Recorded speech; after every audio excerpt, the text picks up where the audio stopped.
Hi, welcome to another EV news. I'll be looking at the national EV strategy with a comparison to how Norway encouraged EV adoption.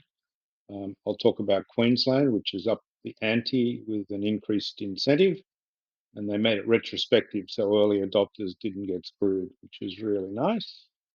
As part of the national EV strategy, NRMA is matching a $30 million plus grant and will build 117 chargers along major highways. Let's hope their chargers are reliable, and there are several in each location. Volkswagen's Cupra Born is starting to sell in Australia, and I didn't know much about it, so I went and had a look. And finally, I look at some of Tesla's impact report for 2022, and a link to that report is in the description. First thing to have a quick look at is the National Electric Vehicle Strategy. To be honest, I was impressed with the thoughts in the strategy.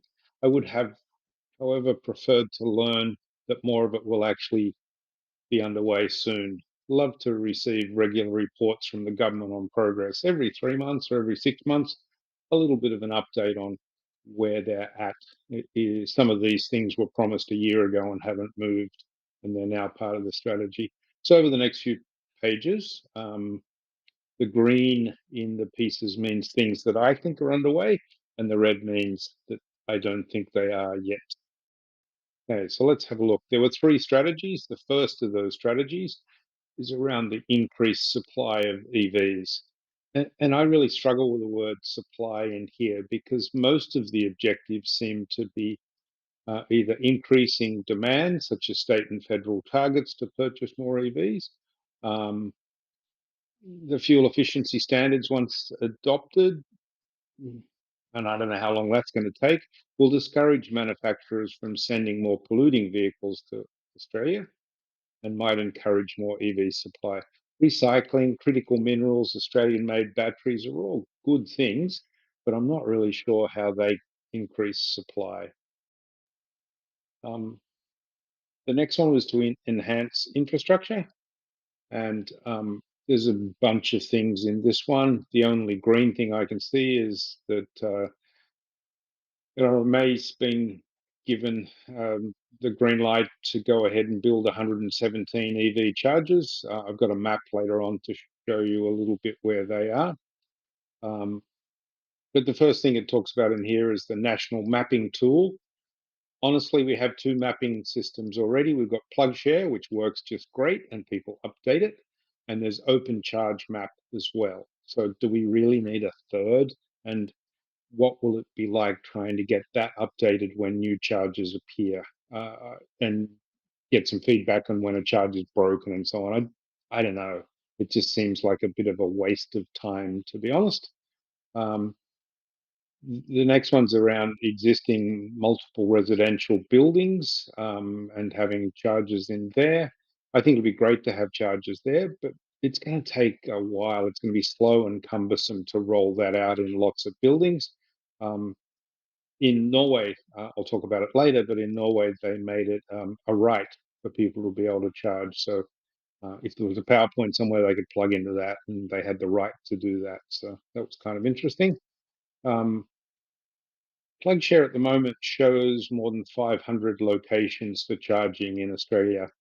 And I think that's important to keep in mind, that that's already there. There's a number of pieces here around training for emergency service workers and apprenticeships and so on that'll flow through eventually.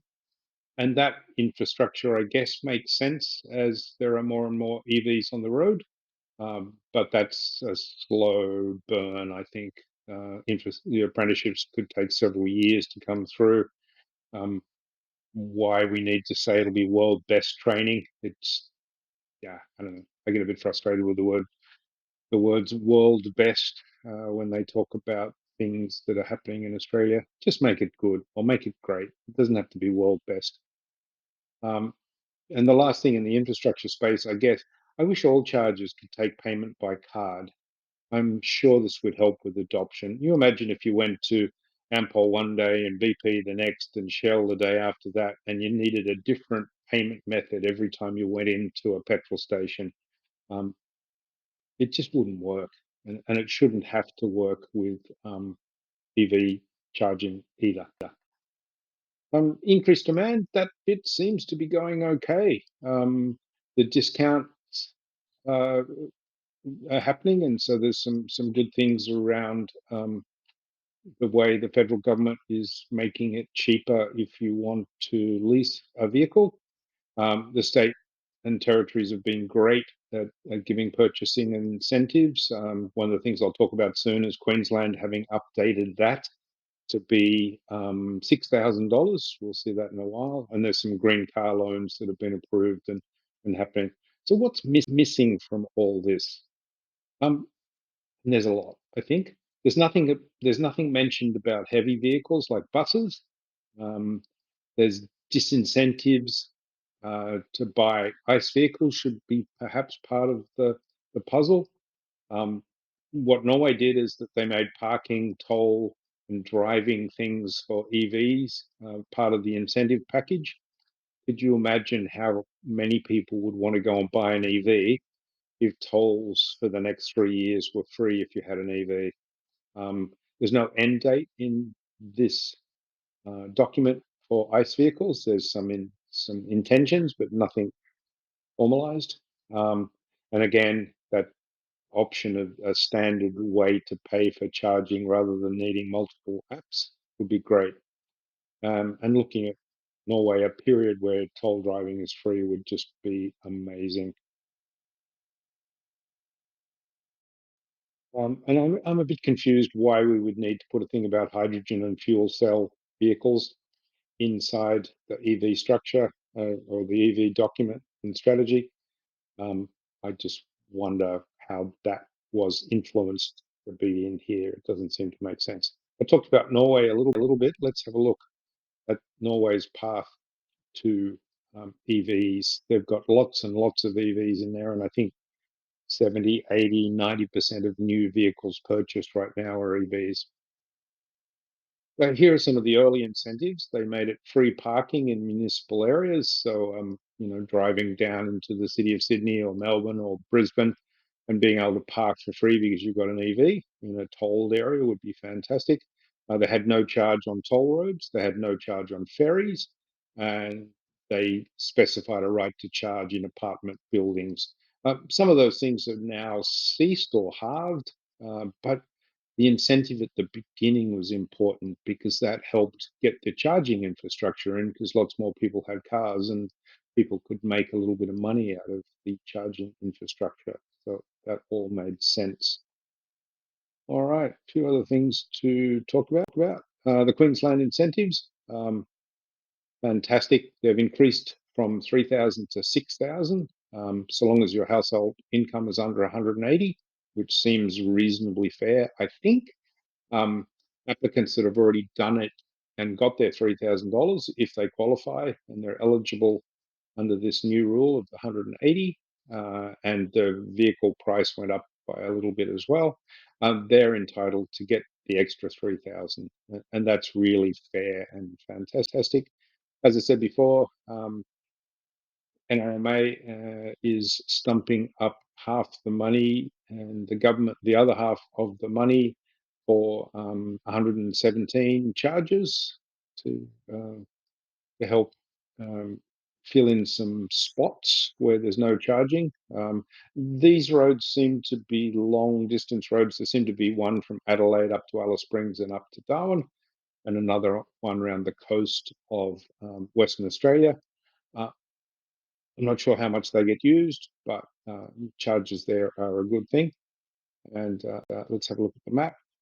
This is the map that I've been able to find. So as you can see, charging up the middle of Australia from Adelaide up to Darwin and around the coast, from Perth across to up to Darwin, and then across the bottom between Perth and South Australia.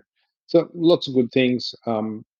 To be honest, I think most of the EVs that are bought at the moment are in urban areas where we drive about 35 kilometers a day. So there could well be a demand for more charges in urban areas as well. I didn't know much about the Cupra Born, and so that Cupra brand, I went and investigated a little bit. It's a nice looking car. I think it's a little bit small in the back. My kids are pretty tall and probably wouldn't fit in there easily. I haven't gone and sat in one, so I'm not 100% sure. It's built in Germany by Volkswagen, and it's on the same kind of platform, I guess, as the ID3. There's no frunk in it, which isn't great. It's a driver's car. It seems to drive really well. One nice thing that it's got, reads speed signs and reacts to changes in speed limits, which is nice. The regeneration doesn't slow to zero, which is a bit ordinary. It should.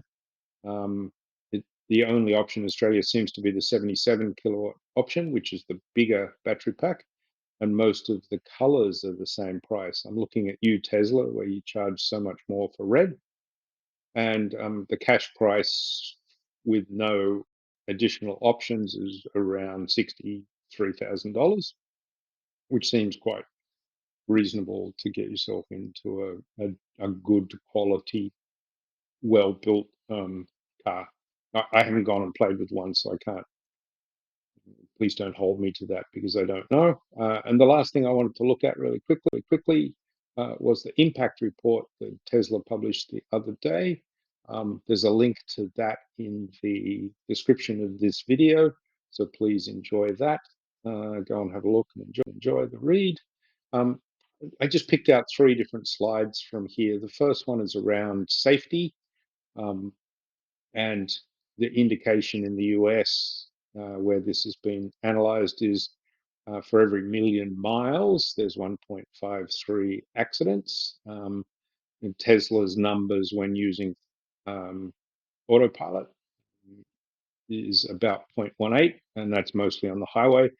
You would never really think about using autopilot on suburban streets because it doesn't respond to traffic lights. It doesn't respond to corners and slow down easily. So it's not the right tool, except when you're on the highway and there's lots of cars around and you're following everybody. Full self driving is more capable on urban environments, and its safety record is 0.31 per million miles. And then if you've got nothing activated, sorry, you don't have autopilot or full self-driving, but you have all the other features in um, in use as you would in a Tesla. It's 0.68 as opposed to a 1.53. So interesting. I want to be in a safe car, and I like to be able to see those numbers. The second thing, I guess, is we're talking about chargers and infrastructure. The Tesla chargers, superchargers, achieved a 99.95% reliability. That wouldn't be good if you're in a plane, but anywhere else that's pretty damn good. And let's hope that the superchargers that we roll out in Australia are at least as reliable as those. There'd be nothing more frustrating than getting to a site on a long trip and discovering the only charger there is broken and it's not going to be fixed for 2 days. And the last slide that I looked at, most of us buy an EV for many reasons. One for me was the idea of reducing my carbon dioxide. Um, this chart here is based on a long ownership, and it seems the break-even point's about 2 years. Um, I this house I buy a green energy plan, and I have solar panels, so I'm probably a little bit better, and the break-even's probably a little bit shorter. Uh, but if you're like me and kind of like to think you can do a little bit more for the environment, choosing any EV is going to be a better choice, as long as you keep it for a couple of years, than going and buying an ICE vehicle. And of course, there's savings in petrol and or diesel or whatever. Hope you've enjoyed this one. As always, please subscribe, give it a like, so that other people can see it easily. And I'll catch you on the next one. Thank you.